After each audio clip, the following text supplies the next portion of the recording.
मित्रों, कैसे हो? चलो बढ़िया। तो आज हम लोग पढ़ेंगे फोरियर्स लॉ, जो कि हीट ट्रांसफर का टॉपिक है।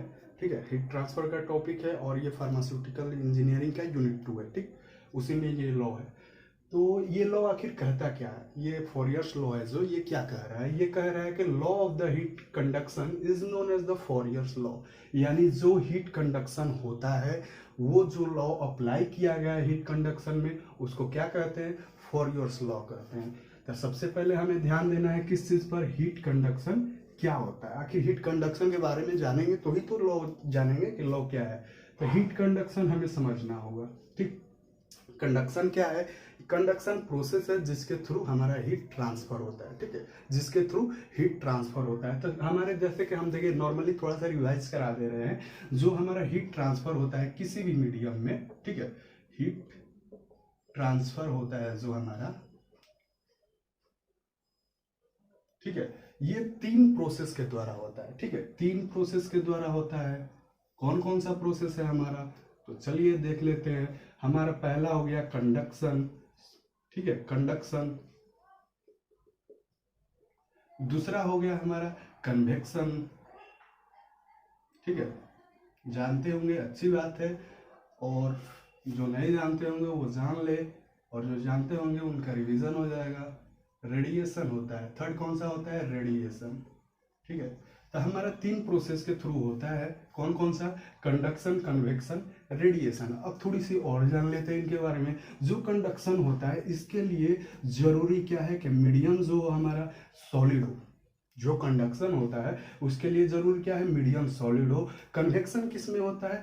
मीडियम कौन सा हो? हमारा फ्लूइड हो। फ्लूइड क्या होती है? जिसमें फ्लो करने की प्रॉपर्टी हो। जैसे कि हम ले लेते हैं, एयर हो गया हमारा, जैसे वाटर हो गया हमारा, गैस हो गया हमारा, ये सभी क्या है? इनमें फ्लूइड करने की प्रॉपर्टी होती है, टेंडेंसी होती है कि ये फ्लो कर सकते हैं। ठीक है, रेडिएशन के लिए ना ये जरूरी हो सकते हैं ना ही ये जरूरी होते हैं। इनके लिए कोई मीडियम नहीं जरूरी होती है। ठीक है, ये इलेक्ट्रोमैग्नेटिक वेव के बारे में आप जानते होंगे। ये वही एक तरह का रेडिएशन वही चीज हुआ। ठीक है, जैसे कि हम समझेंगे एग्जाम्पल से। ठीक, एग्जाम्पल से समझते हैं। सबसे पहले हमें समझना है कंडक्शन क्या होता है। जैसे कि मैंने आग जला दिया, ये जो है हमारा आग जला दिया मैंने। ठीक है, आग जला दिया। ठीक, अब क्या करेंगे? कोई भी रोड, लोहा का रोड लेके इसमें अगर हम डाल दे आग में, ठीक है, आग में हम डाल दे, ये लोहा का रोड हो गया हमारा। ठीक है, ये सॉलिड मीडियम हो गया, इसको हम क्या बोलेंगे? सॉलिड मीडियम हो गया हमारा। अब इसमें जो हीट ट्रांसफर होगी, इस सॉलिड में जो हीट ट्रांसफर होगी, यानी इस पोर्शन से हम क्या किए हैं, यहाँ पर जो पोर्शन है इसको आग में डाले हैं, लेकिन ये पूरे पोर्शन में फैल जाएगा। तो ये किस प्रोसेस से फैलेगा? हमारा जो इसमें का हीट है जो इस पूरे में रॉड में फैल जाएगा, ये किस प्रोसेस से? कंडक्शन प्रोसेस से फैलेगा। ठीक है, वही बात करते हैं अगर कन्वेक्शन की, तो कन्वेक्शन क्या होगा? ये हमेशा अपवर्ड डायरेक्शन में होगा। ठीक है, कन्वेक्शन क्या होगा? Upward direction. जैसे कि क्या है, यहाँ पर कुछ नहीं है तो एयर है हमारा। ठीक है, या फिर नहीं था तो गैस होता, या फिर वाटर होता। ठीक है, ये जो होता है तो कंडक्शन अपवर्ड डायरेक्शन में। अब बात करते हैं रेडिएशन। तो रेडिएशन वो चीज होता है जैसे कि ये चारों डायरेक्शन में होता है, ये सभी डायरेक्शन में रेडिएट करते हैं अपना एनर्जी। आपने ठंडे के दिनों में देखे होंगे, जो हमारे आग जलते हैं उसके चारों लोग, मतलब लोग जो है बैठकर ऐसे तापते रहते हैं। ठीक है, ऐसे जो तापते हैं, ये हमारा आग हो गया, ऐसे हम ताप रहे हैं, तो ये रेडिएट करके आ रहे हैं। कंडक्शन के थ्रू नहीं आ रहे हैं, ना ही कंडक्शन के थ्रू नहीं आ रहे हैं, ना ही कन्वेक्शन के थ्रू आ रहे हैं। किसके थ्रू हम हीट ले रहे हैं? रेडिएशन के थ्रू। ये हीट हमारे तरफ आते हैं। ठीक, अगर ऊपर, अगर हम, ये आग हो गया, अगर ऊपर हम हाथ ऐसे रख दे तो वो किसके थ्रू आ रहा है? कन्वेक्शन के थ्रू आ रहा है। ठीक है, एयर जो मोलिक्यूल्स प्रेजेंट है उनके थ्रू आ रहा है। ठीक, और ये जो हमारा कंडक्शन हो गया, हम आग में हाथ डाल देंगे तो वो क्या हो जाएगा? कंडक्शन हो जाएगा। ऐसा करना नहीं। ठीक है, चलो ये हम सिंपल सी। तो हाँ, हम ये क्यों पढ़े? ये इसलिए पढ़े कि ये जो हमारा फोरियर्स लॉ है, ये जो हमारा फोरियर्स लॉ है, ये किसके लिए एप्लीकेबल है? सिर्फ और सिर्फ कंडक्शन के लिए, यानी कि सॉलिड मीडियम के लिए एप्लीकेबल है। ओके, चलिए तो बात करेंगे कि आखिर होता क्या है ये फोरियर्स लॉ। ये तो हम समझ गए कि कंडक्शन जो हीट जो ट्रांसफर हो रहा है वो कंडक्शन के थ्रू हो रहा है, तो वो कैसे होता है? चलिए उसका लॉ क्या कह रहा है। लॉ यही कहता है, ये लॉ का हमारा फॉर्मूला हो गया Q is equal to minus K A D T by D X. चलिए हम कोई चीज ले लेते हैं, 1 मिनट, कुछ मिल जाए तो सही है आपको समझाने के लिए, ठीक है। चलिए मुझे एक छोटा सा मतलब शताब्दी का मोबाइल है, यही मिल गया, हम इसी से आपको समझाएंगे, ठीक है। अब समझिए जो है ये क्या है, क्यू क्या है, ये है हमारा रेट ऑफ फ्लो, ठीक है। क्यू क्या है, रेट ऑफ हीट ट्रांसफर, ठीक है। क्या है हमारा, rate of heat transfer. Rate of heat transfer से आप क्या समझ रहे हैं, rate of heat transfer means हुआ कि एक फिक्स टाइम में कितना हीट ट्रांसफर हो गया, ठीक है। जैसे हम घरों में क्या करते हैं, चावल वावल पकाते हैं, तो एक फिक्स टाइम में हमारा कितना उसमें हीट ट्रांसफर हो गया, कितना समय, वही तो होता है। जैसे क्या करते हैं, हमें एक एक्सपेक्टेशन हो जाती है, जैसे कि चलो हमारा आधा घंटा में दाल पक जाएंगे, वो क्या हुआ, हम जान चुके हैं कि वो क्या है, किसी फिक्स टाइम में हमारा दाल पक जाएगा, यानी कि एक अनुमान लगा लिए है, ठीक है, उसमें इतना हीट जाएगा और ये पक जाएगा। तो ये क्या हुआ, वही चीज मैं बोल रहा हूँ कि रेट ऑफ हीट ट्रांसफर, ये क्या है, rate of heat transfer Q, यहाँ पर जो क्यू है, ठीक है। तो अब समझेंगे dt क्या होते हैं। dt वो चीज होते हैं, जैसे मैंने आग जलाया, ठीक है, आग का टेम्परेचर हो गया हमारा, जैसे मैंने ये आग जला दिया, ठीक है, आग जला दिया, ओके, आग जला दिया, मान लिया कि इसका टेम्परेचर 100 डिग्री सेल्सियस है, ठीक है, और मैंने यहाँ पर ये रख दिया इसको आग के ऊपर, और मान लिया कि इसका टेम्परेचर जो है मान लीजिए कि 10 डिग्री है, ठीक है। तो ये जो टेम्परेचर डिफरेंस हुआ, एग्जैक्टली इसमें कितना ट्रांसफर होगा हीट हमारा, कैलकुलेट कीजिए, सिंपल सा है चीज, एग्जैक्टली हमारा कितना ट्रांसफर हो। मैंने इसको 10 डिग्री मान लिया है, और जो हमारा हीट निकल रहा है, ये जो हमारा हीट निकल रहा है ये 100 डिग्री, एग्जैक्टली कितना हुआ, 90 इसमें ट्रांसफर हो रहा है हमारा हीट, ओके। तो यही है हमारा क्या, यानी कि जितना ये डिफरेंस ज्यादा होगा, जितना ज्यादा डिफरेंस होगा उतना ज्यादा हमारा क्या होगा, रेट ऑफ हीट ट्रांसफर ज्यादा होगा, यानी कि Q क्या है, directly proportional to change in temperature या टेम्परेचर डिफरेंस। ये क्लियर हो गया आपको, चलिए ठीक है। ये क्या है, उससे पहले ये जान लेते हैं, ठीक है। चलिए ये जो है ए है, यानी कि ये क्या है, cross sectional area, cross sectional area हो गया हमारा,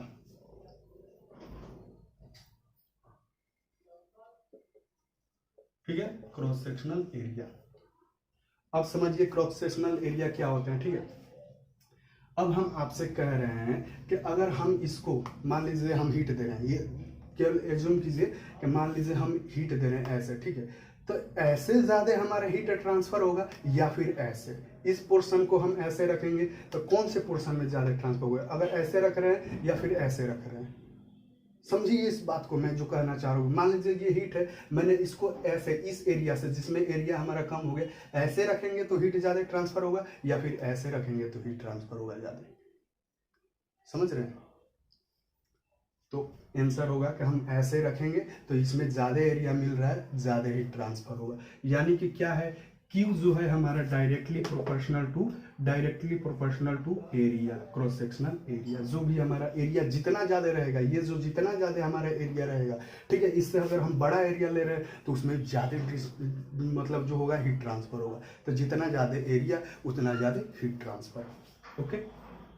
अब इस चीज को हम कैलकुलेट करते हैं, Q is inversely proportional to dx। Q क्या है, इनवर्सली प्रोपोर्शनल टू dx है, यानी कि जो dx क्या इंडिकेट कर रहा है, x जो है हमारा dx जो है ये थिकनेस इंडिकेट कर रहा है, THICKNESS, ओके, थिकनेस, यानी कि जो भी हम बर्तन ले रहे हैं, जो भी हम खाना बनाने के बर्तन ले रहे हैं, उसकी जितना ज्यादा मोटाई होगी, ज्यादा थिकनेस होगी, उतनी कम हीट ट्रांसफर होगी, ज्यादा थिकनेस होगी हीट कम ट्रांसफर होगी, ज्यादा थिकनेस होगी हीट कम ट्रांसफर होगी। यानी कि कोई भी बर्तन हम लेते हैं कैसा थिकनेस का, कम थिकनेस का, कि जल्दी हमारा हीट ट्रांसफर हो जाए। तो जैसे कि हमारा ये जो है हमारा थिकनेस ज्यादा है, हम इससे कम का थिकनेस का ले लेंगे तो जल्दी हीट ट्रांसफर हो गया, समझ गए इस चीज को। चलिए अब बात करेंगे, ये 3 फैक्टर्स हो गए। अब ये है कंडक्टिविटी, थर्मल कंडक्टिविटी, ठीक है। ये जो है हमारा क्या है, थर्मल कंडक्टिविटी। ये कौन सा, के क्या है, थर्मल कंडक्टिविटी इसको बोलेंगे। ओके,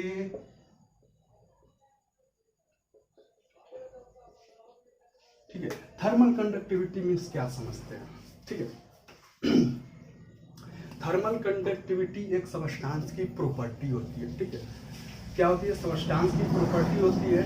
थर्मल कंडक्टिविटी अगर ज़्यादा हुई, यानी कि अगर ज़्यादा हुई, मान लीजिए 400 किसी सबस्टांस की एच है, कोई हमारा बर्तन एच है, उसकी थर्मल कंडक्टिविटी ज़्यादा हुई, तो थर्मल कंडक्टिविटी यही होता है कि सिर्फ मान लीजिए कुछ पार्ट है, जैसे मान लीजिए जैसे कि मान लेते हैं हम इसमें हीट दिए, जैसे इसका कंडक्शन क्या है, देखिए कंडक्ट ये 400 कर सकता है, यानी कि अगर हम इसको 400 चाहे 410 अगर दे रहे हैं, तो ये 10 पार्ट अपना रख के और 400 ट्रांसफर कर देता है, यानी उस बर्तन में कितना रह जाता है। जैसे मैंने टेम्परेचर डिफरेंस बताया था, वो 10 कहाँ गया था, उसी बर्तन में छुप गया था वो हीट, ठीक है। किसी बर्तन को जो गर्म करने में टेम्परेचर लगेगा, उसको काट के जितना टेम्परेचर वो दे रहा है, वो क्या होगा, थर्मल कंडक्टिविटी होगा। तो थर्मल कंडक्टिविटी में समझिए, जो मैं क्या बताना चाहता हूँ कि हमारे कॉपर के बर्तन ले रहे हैं, आयरन का बर्तन ले रहे हैं, या ये बोलते हैं क्या बोलते हैं, तांबे का बर्तन ले रहे हैं, तो सबका अलग अलग होता है। तांबा जल्दी हीट हो जाता है, यानी उसमें थर्मल कंडक्टिविटी क्या है, हाई है। अगर थर्मल कंडक्टिविटी किसी की कम रहेगी तो वो जल्दी हीट नहीं करेंगे, ठीक है। यही चीज़ है, कोई डिफरेंस नहीं। जिसका ज़्यादा होगा थर्मल कंडक्टिविटी, यानी कंडक्ट करने की, हीट कंडक्ट करने की कैपेसिटी है थर्मल कंडक्टिविटी, जितना ज़्यादा रहेगा हीट ट्रांसफर उतना ज़्यादा रहेगी, ठीक है। जितना ज़्यादा हमारा थर्मल कंडक्टिविटी रहेगा, हीट उतनी जल्दी हमारी ट्रांसफर होगी उस बर्तन में, समझ गए, यही चीज़ है। तो this is all about the, और यही हमारा फॉर्मूला है, ठीक है, यही फॉर्मूला है। तो ठीक है, और कुछ बचा हो आप क्वेश्चन कर सकते हैं, कोई दिक्कत नहीं है, ठीक है। तो फिर मिलते हैं अगले वीडियो में, धन्यवाद, थैंक यू।